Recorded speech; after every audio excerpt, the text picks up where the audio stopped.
This happened on November 14th, 1995, in Beijing, China. At midnight, Bus 375 pulled out of the Yuanming Yuan bus terminus. This was the last bus of the night, and its destination was Xiangshan, Fragrant Hills. On board were the driver and a female conductor.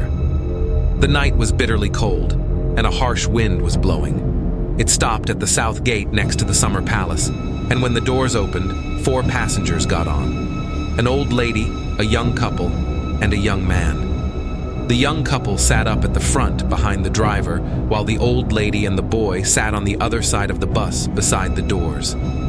As the bus drove through the night, all they could hear was the drone of the engine. It was a quiet, remote area, and there were no other vehicles on the road. After a while, the driver spotted 2 shadows by the side of the road, waving at the bus. The driver stopped, and when the doors opened, 3 people got on. There were 2 men who were supporting a 3rd man between them, holding him up by his shoulders. The man in the middle looked disheveled and his head was bowed, so nobody could see his face. All 3 were dressed in traditional Chinese robes from the Qing dynasty, and their faces were deathly pale. The other passengers on the bus were scared and glanced nervously at each other as the driver pulled off and continued down the road. The female conductor tried to calm everyone down by saying, "Don't be afraid. They could be just actors shooting a costume drama in the vicinity. Maybe they got drunk after work and forgot to change clothes."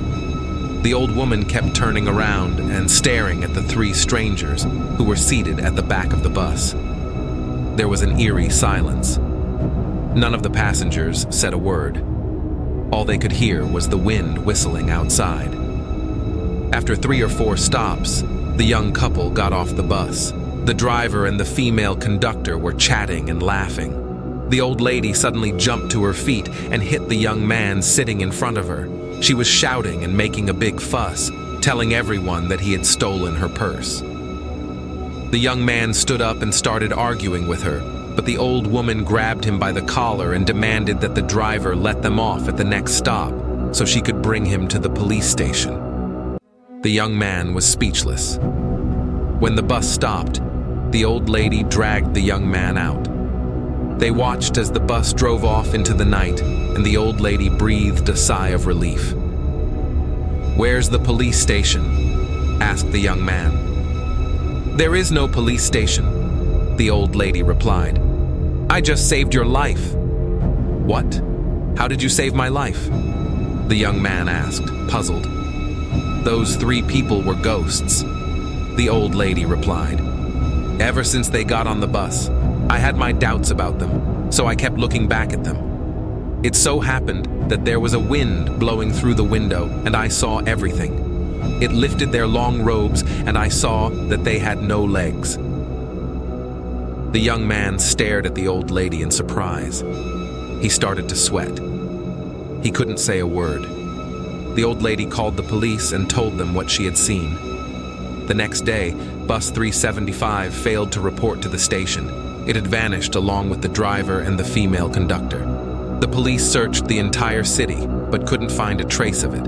They questioned the old lady and the young man, but they dismissed their story and decided that they were mentally ill. That night, the Beijing Evening News and the Beijing News reported on the story. The old woman and the young man were both interviewed live on TV. 2 days later, the police eventually found the missing bus. It was submerged in the Miyun Reservoir, about 100 km from Fragrant Hills. Inside the bus, they discovered 3 badly decomposed bodies: the bus driver, the female conductor, and an unidentified man. There were a number of other mysteries surrounding this case. 1. The BS did not have enough gas to drive all the way to the Miyun Reservoir, and when the police opened the petrol tank, they found it was filled with blood. 2. Even though the bodies were found only 2 days after they disappeared, they were very badly decomposed. Even if it was summer, the process of decomposition could not be this quick. An autopsy confirmed that there had been no intentional meddling with the bodies. How could they decompose so quickly? 3. The police did a strict inspection of all the security camera tapes on each entrance leading to the Miyun Reservoir, but the bus wasn't seen in any of them. In fact, they found nothing out of the ordinary whatsoever. How could the bus get there without being seen? To this day, it remains an unsolved mystery.